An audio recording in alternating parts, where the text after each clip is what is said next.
What's up? What's up? What's up, everybody? Welcome, welcome. Thank you so much for tuning in. This is Keeping It Realty. You are live with your girl. I'm your host, Yolanda Brockington. Thank you so much for tuning in today. Today's show is going to be epic. I am by myself, but I am going to handle this. I am very, very well capable of talking to everyone. I don't have guests this week, guys, but I am coming to you live with savvy tips that you can use when it comes to this market in today's time and things that you could do to be able to go ahead and get your offer accepted. If you are working with a realtor, these are some things that you can go over with your agent. If you're an investor and you're not working with a realtor, these are some savvy tips that you can definitely put in to get your offer accepted. So again, guys, if you're just tuning in, thank you so much. Welcome to Keeping It Realty. I am talking to you today about savvy tips and things that are going to help you get your offer accepted in today's market. I don't know about you, but this is a very tough market. If you are not knowledgeable, if you don't know anything that's going on, you want to make sure that you are tuned in so you can get these tips. So to get started, tip number one is the buyer hold harmless clause. For those of you that do not know about this clause, this is a clause that you can use when you have a client that wants to go ahead and put an offer in, but they have not seen the property. Again, it's buyer hold harmless clause, and your clients can use this clause, or if you're an investor, you can use this clause if you have not seen a property. You don't want to be held liable to anything. You haven't seen a property, you haven't taken a tour, but you do want to go ahead and take a look at that property and make an offer. Again, that's buyer hold harmless. This clause is good because a lot of times you might have some properties that are on the market. You have a lot of people who are outside of the state, guys. They are not in Maryland or whatever state that you may be looking at this property. And they may do a virtual tour, may decide not to take a look at that property, but they're really savvy investors, right? And so they will snatch that property off the market before you even get a chance to put an offer in. So if you do want to lease and get a chance to get your offer accepted, if they are doing virtual tours or anything like that, and you want to feel like you want to beat the rush, so to speak, if it's a great house, the numbers work for you, and it's something that you definitely want to get into, buyer hold harmless clause.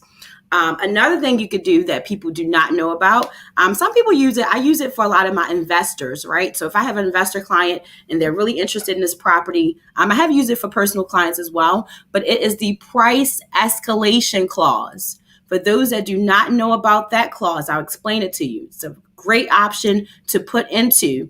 If you offer, let's say if you put in an offer for $200,000, so your initial offer is $200,000. This price escalation clause can get placed in to say that you would go maybe $1,000 above the highest bidder, as long as it doesn't exceed $250,000. So your maximum offer is $250,000. You don't want to come off with $250,000 off the breaks, so you come down and your initial offer is $240,000. Now with this price escalation, you can say that I am willing to offer $1,000 above the highest bidder as long as it does not go past my maximum price, which is the $250,000 point. It's a really good clause. You can use that clause again just so it can protect you not to come off and offer the $250,000 up front, but that you can say I'm willing to go $1,000 above the highest bidder. Again, that's price escalation clause. It's another tool that you can use. It gives you a range without putting yourself to one specific price, and allows you to go 1,000 or 500 or whatever you decide to go in this addendum. However much you decide to go above, it allows you to do that, and it gives you a chance to be the highest bidder as long as you don't max out to your $250,000 point. In my example, if you don't know about these two, definitely if you're working with a realtor, you have a realtor, if you're an investor or just out first-time home buyer, ask about these clauses, especially that price escalation. It can help you a lot because it does not hold you to one number. It gives you a span of numbers that you can offer over time. Next is the as is addendum. It's my favorite one. As is basically that you will accept the property as is, no contingencies, or you do have the 10-day contingency. So there's different ways you could play around with it. You could say, I will accept this property as is with no inspection, or you could say, I will accept this property as is with the right to inspect, and you give yourself a couple days. What this does is it allows you to outbid anyone who's looking to purchase a house and they want to go ahead and do a home inspection. So seller is one thing we got to think about in this market, guys. If you were selling your property, you want to sell your property with the least amount of headaches. Okay, you don't want to deal with a whole bunch of contingencies. You don't want to deal with just a lot of different things. The easier, the better for these sellers. So you got to think about, one, they don't want to deal with a lot of contingencies, and two, they want to be able to make sure that they net what they're asking. They want to get as close to that as possible. You have to think about the realtor fees, closing costs, and everything else that's going to be associated with this that they're going to have to come out of their pocket and pay. So the number one thing is to get into the mindset for a second, guys. When you're making an offer, you want to get into the mindset of the seller. If you want to beat the seller, you got to put yourself in that mindset just for a second so that you can be able to decide what's the most that you would be willing to give on a particular deal. With that being said, keep that in mind. As is, less contingencies, it works, guys. When you come into a property, and I understand we're really, really strong about our investment. It's a big investment. It's huge for our families. And we want to be strong on our offer. We don't want to fool. In this day and time, it's a seller's market. You guys really got to think on the mindset of the seller to make sure that if you want to win this offer, what are they going to net? How much do they have to pay for real estate, realtor fees? How much they have to pay for closing costs? All of this is coming out of the same amount that you're offering. So you want to keep those amounts in mind when you're trying to make an offer. So the as is good. Another thing that people don't know that is available, it's a backup contract. So you can also ask your agent about backup contract. A lot of times now, a lot of bidding wars are going on. A lot of people are not accepting offers. Things happen, and it's real estate, guys. You can have a deal tomorrow, it could be gone. Have a deal today, it could be gone tomorrow. So with that being said, talk to your real estate agent about a backup contract. A backup contract is where you put an offer in, your offer did not get accepted, but your agent is saying, we are willing to go ahead and be the backup contract in case something falls through. Financing falls through every single day. I've had a segment about it before where lenders are just pre-approving people. If you're a realtor, if you're working with lenders, reach out to them. See exactly if your clients are really qualified, if it's a new lender that you're not familiar with. A lot of these lenders are putting pre-approval in people's hands. As you know, investors, they can go on these savvy websites and they download these bogus pre-approvals. And then it's running us as agents around and around and around in circles. And you're putting properties under contract. And when you do that, you're running around and you don't even know if you're with a qualified buyer. So with that being said, a lot of these contracts, they fall out under contract really quickly. And a majority of it is due to financing. A very lot of them are due to financing. People are not being qualified up front. And so now they're falling out of contract. So to get back in line, what this backup contract does, guys, is it allows your offer to be next or, in line if something does fall out. So that agent will reach back out to the next person and say, hey, we got your backup contract. Is your client still interested? So backup contracts are good. It does not always work, but I have had an offer on a backup contract before. What I would recommend as a realtor, if you are putting in a contract for a client and it is a backup contract, follow up. Follow up is so important. As agents, we're super busy. We're running our business. We're out with clients. We're, at closings. You're not going to contact the agent every time you reach out to them. So email them, text them, pick up the phone and call. Hey, I'm just checking in to see if, everything's going through with your deal. They'll reply back to you really nice and say, hey, if anything fall through, we'll let you know. But how many times do they really call you back and really let you know? So please follow up with it. But the backup contract, it works. Ask your agent about it. Again, it's something that a lot of people don't know. And as a realtor, you may not share that with your client, but it is available and it is good for this market in case anything falls through. Then your contract is available for backup. Some other things that you have, of course, you can always do cash.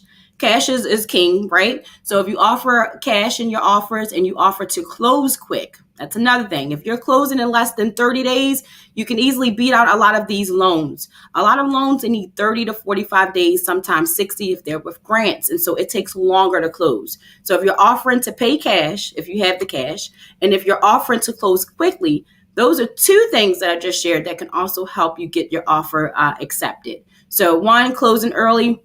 Two, being able to offer cash. If you do have the cash, you can connect with hard money lenders. For those of you that do not know, you can connect with hard money lenders. They will charge you points, but you will be able to get that cash at closing within that 2 to 3 week time frame versus worrying about a loan and it closing 45 to 60 days or so. So hard money lenders, if you are an investor, I would recommend that, hard money lenders. So another thing you could do is, of course, offer to pay all closing costs. Again, the seller is worried about how much they are netting. Please keep that in mind. So offering to pay all closing costs is a really good. And additional to all closing costs, you also have recordation and transfer taxes. So you also can get savvy and also cover those two as well. What else did we talk about? I talked about no contingencies. So of course you want to make sure that you have no contingencies if at all possible. If you know what you're doing, if you're working with an inspector or trust people that can come around and kind of, show you the ropes, they have to be licensed. Now, mind you, I said that. Please get someone that's licensed that can help you, that know what they're doing. But if you do decide to do no contingencies, make sure that you have the staff, the people in place, the professionals in place that can really make sure that you still know what's going on with that home. So even though you're putting this offer and you're putting it in with no contingencies, that does not mean don't do your due diligence.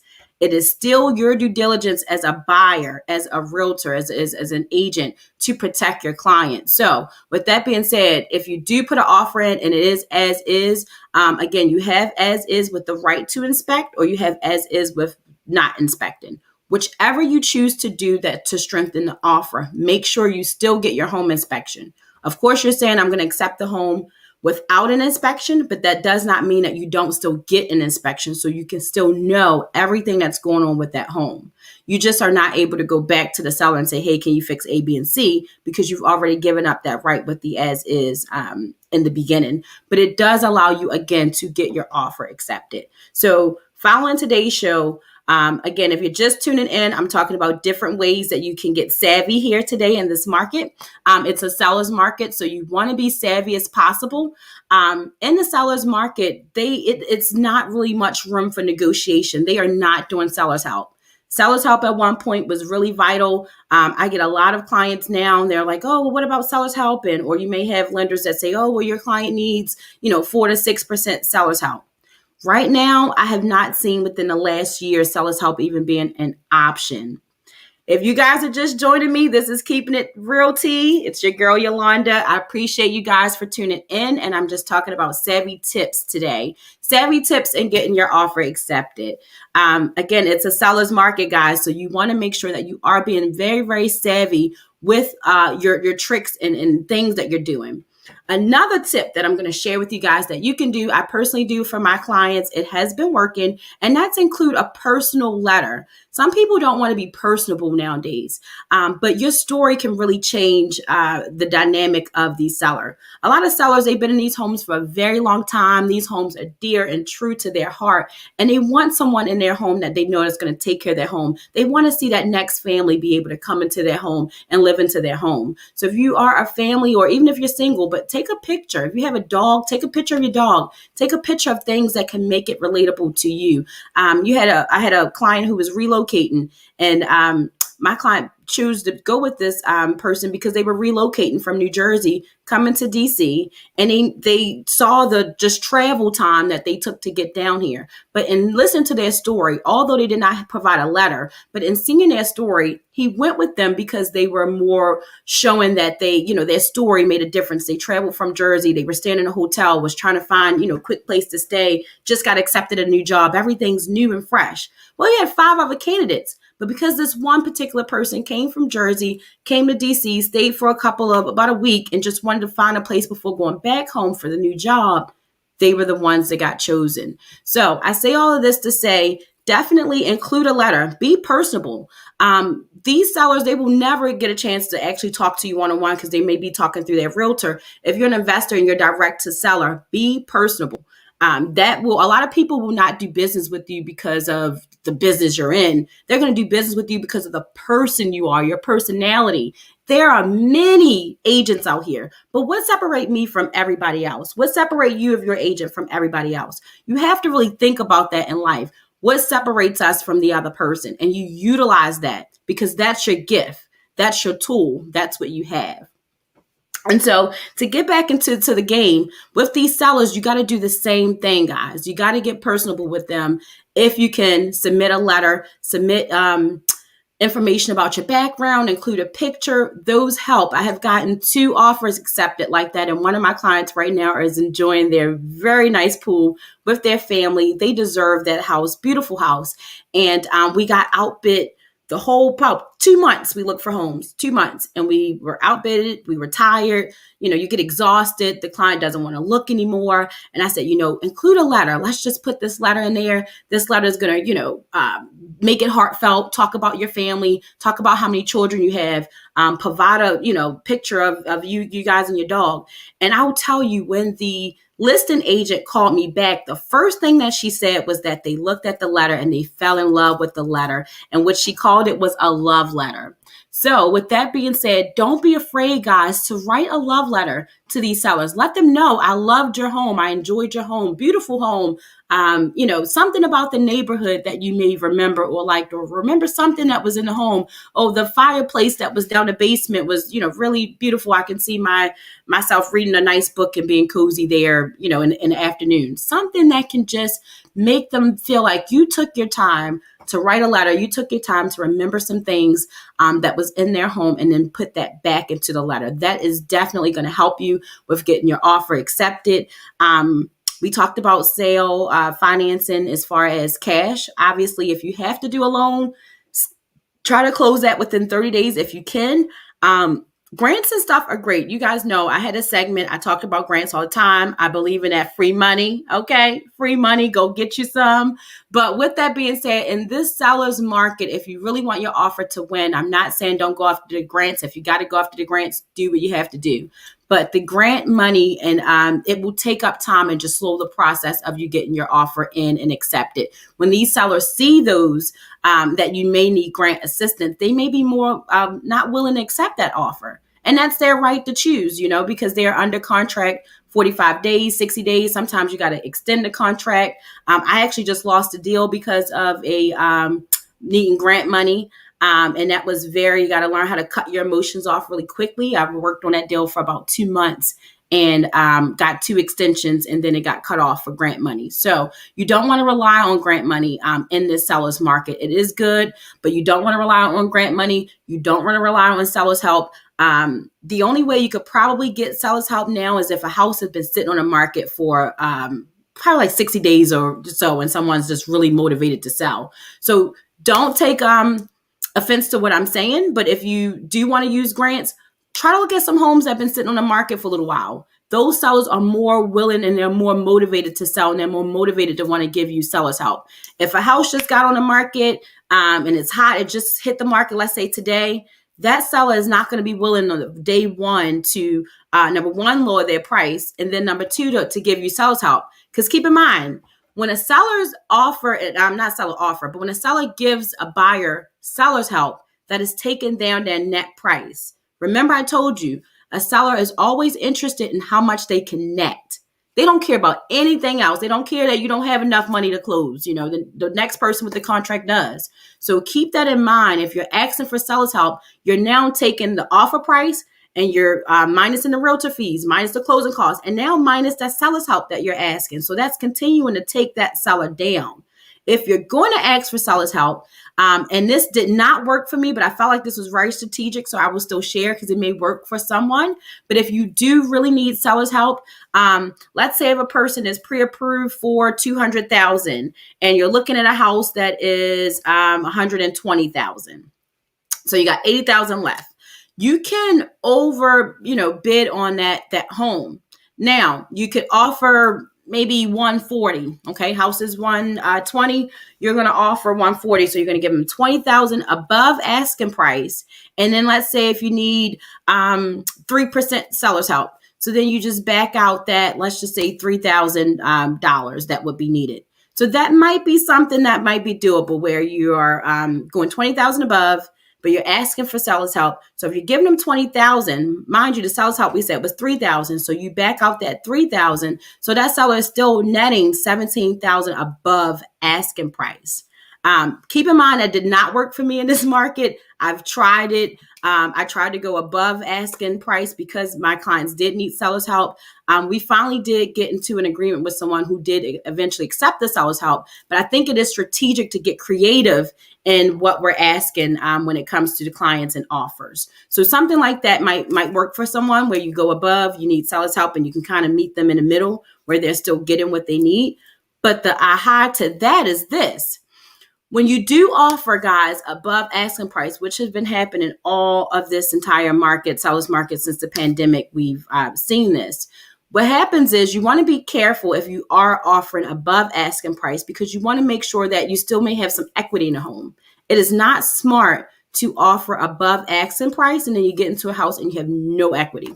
That just doesn't make any sense.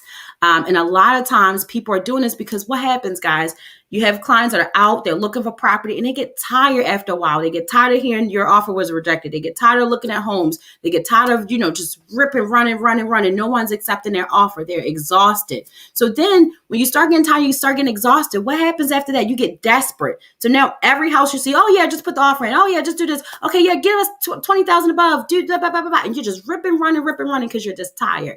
And it's easy to get into a situation like that where now you don't have any equity into the home because you offer above asking price.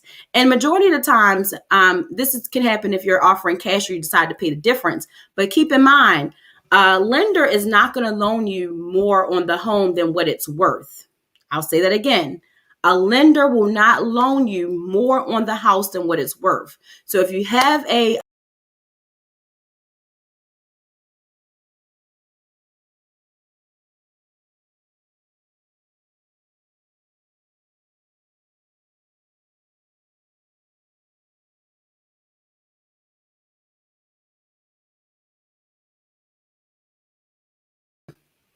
Sorry, guys, I'm back. This happens to me often. Sorry, I'm back. But I was saying that if you have a property and the lender is not going to give you more than what the property is worth. So once you get an appraisal, if the appraisal is only worth, okay, let's say we said we offer 140, right? And the appraisal is only worth, let's say 135. So you're 5,000 short of what this appraisal is worth. As the buyer, you need to go back to the seller and do renegotiate. Hey, the loan is only good for 135. We got to come down $5,000. That seller may go ahead and say, sure, yeah, we'll go ahead and accept that. And then, you're into that new negotiation. Or they may say, no, we don't want to accept that. And then at that point, you can either pay the difference and or get out of the contract because the lender is not going to loan you more than what the house is worth. So please keep in mind, guys, you can get savvy, you can get creative, you can do some great, exciting things in real estate. And that's why I love real estate. I even been getting really creative with some of my buyers who are not as in a price point where they want to be as far as what they can purchase, but they're going out to see if the 203 option is for them. So if you have a client and they can get 203K, FHA 203K, where they can rehab a property. Nowadays, a lot of people may not, again, qualify for the areas that they want to be in as far as what the homes are going for after they've been repaired, ARV. So they're finding homes that are as is, and they're just ugly as the new beautiful. They are fixing these homes up and creating them into what they want to be using this loan. So that's another way, guys, you can get your offer accepted. If you have FHA and your price point is low, and you know that you love homes that are in a higher price point, you might want to go find some homes that are as is, where you can use that 203K, FHA 203K rehab option to be able to rehab that home, make it beautiful again, and be able to work and clean up the community one house at a time. I mean, it happens. Again, it's one house at a time, but it does happen. And some houses aren't that bad in the outside. It's just the inside that might need to be gutted and rehabbed and fixed. If that is something that you can get into, if that is something that you like, it doesn't have to be a complete rehab. It could just be cosmetic work. But the thing is, just getting creative, just getting savvy so that you can win these offers. So guys, I'm just going to recap for you guys, for those that just tuned in, for someone that can utilize what I'm saying, please tag them below. Please like, comment, and share, guys. I want to reach out to everyone I could possibly reach out to. I want this to be a platform for everyone to come to. The point of this show is to provide education, to impact, and just to be a resource, a guide to really impact the community. I'm here to make sure that if it's anything that I can do, I'm here for everyone. I'm here to help. I'm here to use this platform. If you're interested in being a guest on this show, please hit me up. Hit Tanae up. Tanae Costley is my VA. That's my assistant. She can make sure that you get on the show. I would love to have people who are just heavy influencers. If you're a real estate agent, I would love to have real estate agents on my show. If you're an investor, of course, you guys know I'm an investing friendly agent. I would love to have investors on my show. If you are a home inspector, if you are an appraiser, if you're into real estate, period, title company, does not matter. I would love to have you on my show as long as we have a like mindset in common that we want to impact, educate, build, uplift the real estate community. Please come along. I also have Super Women of Real Estate. We're getting ready to do some big things this year, so make sure you guys drop in and stay tuned with me. To recap our show today, guys, though, we talked about some great things. I think a lot of you may have missed these nuggets, so I am going to run through them again because for me, I deal with it every day. But for you guys, it's something new that you may have never heard before. So if you guys are tuned in, please let me know you're sipping. I'm sipping my tea. I did not tell you guys what I was sipping today. The same always, but I have green tea and I have my detox tea mixed together. Hashtag let me know what you're sipping on. And let me know what is the tea. My girl Renee is following me today. Hey, Renee. Renee is a realtor in California. Pretty nice woman. She said that those letters do work. I told you guys, definitely hit up those letters. They do work. So while I'm recapping savvy ways to get your offers accepted into real estate, into this market, one of them is letters, love letters, guys. Write love letters. Let these sellers know about you, your family, pet animals, anybody that's going to be coming with you to live in the home. Talk about them. Create a picture attachment and send that letter off to that seller. We talked about the buyer hold harmless clause. For those of you that do not know about the buyer hold harmless clause, this clause is where you can go see the property without, make an offer on a property without touring it. So you could basically be able to put an offer in. It's like a sight unseen, right? It's very dangerous to do that. But if you are savvy, if you're an investor, if you have a team, if you have people that you know what you're doing, you can make that offer sight unseen. People do it all the time. And that's why these houses are flying off the market, because they're making offers without seeing the property. So that is a buyer hold harmless. Has to be used whenever you're making an offer on a property you did not see. Then you have your price escalation. I talked to you guys about that. If you are, this addendum allows you to make an offer, but it doesn't allow you to be stuck to that one offer. So you can say, hey, I like to make an offer starting at $240, and I want to go $1,000 above the highest bidder, as long as they do not cap and go to $250. $250 is my max. So I'm going to start at $240, and I'm willing to go anywhere between $240 and $250, as long as I don't pass $250, and I'm going to go $1,000 above the highest person in that range. Again, this allows you not to be locked into an amount, but allows you to kind of wiggle your way around the highest bidder and kind of get a little bit of push through. So that is the purchase price escalation clause. Then you have my favorite, which is the as is addendum. You could do two things on this addendum. You could do as is with the right to inspect, or you could do as is with the right not to inspect. My guideline to this is, which regardless of which way you choose, whether you're an investor or you're a first-time home buyer, I do not recommend it for a first-time home buyer at all. But if you really want this property and you got to do this, still get a home inspection. Please still get a home inspection. It's for your own records. You cannot go back to the seller and ask them to repair anything if you already said you would purchase a property as is. But what this allows you to do is still know everything that's going on with that property, so you protect who? Yourself. You got to protect yourself, guys, in this business. And so you want to make sure that you do that. The next one I have is the backup contract, meaning you put an offer in. Another offer has gotten accepted. You've been told that your offer was not accepted. You have a backup offer in. That offer that was previously in on that house has now fell out of contract. And now they're circling back to you to say, hey, you put a backup offer in here. Our previous offer fell out of contract, and we call and see if you're still interested. Backup contracts do work. Sometimes you do have deals that are just really good deals, and everything's going through with the deal and it's fine, and it's nothing that's needed, and that backup contract will not be active. However, if financing fell through on that contract or whatever happened with that specific contract, if something fell through, it's now going to go back into you being a possibility to be able to get that offer. And then, the listing agent might come back and say, well, we're opening it back up. You got to resubmit, or it's different scenarios, but your offer will have an opportunity to be back up if you do choose that backup option. Next, we have your cash offer. Of course, cash is king. If you offer cash and if you offer to close quickly, if you do not have the cash, but you have the credit is queen. Okay. If you don't have the credit, but you have you don't have the cash, but you have the credit, you can get with a hard money lender. A lot of times you can get with some of these hard money lender, and they do what's called asset-based lending. I'm going to say that again. Asset-based lending, meaning you don't need to have the credit, but you might have a good deal on your hands. And if you have a good deal on your hands, you have a lot of hard private money lenders that will lend you the money based on the deal. Asset-based lending. Check that out. So you have those options, so you can still get your cash offer in, and you can still be able to close quickly. Those are the two things that will help you. Again, the less contingencies, the best. So you don't want to have a lot of contingencies in there. I didn't talk about this, guys. I'm glad I'm recapping. You also have seller leaseback.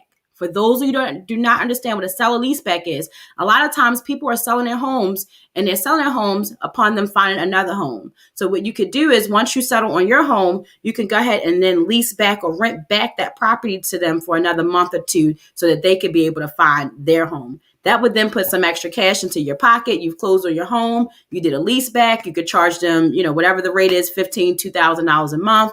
Now you got $1,500 or $2,000 coming in of passive income for 2 months until you get into your place, or 1 month, whatever you negotiate, until you get into your place. So a lot of times these sellers, they also want to be comfortable in knowing that they have time. So they're excited to sell, but then if some of them are not ready right now, they want that comfortable level to know that they can move on, accept your offer, knowing that they can move on and then have some time to find a home and not be rushed. So that's another great thing. Seller lease back is great.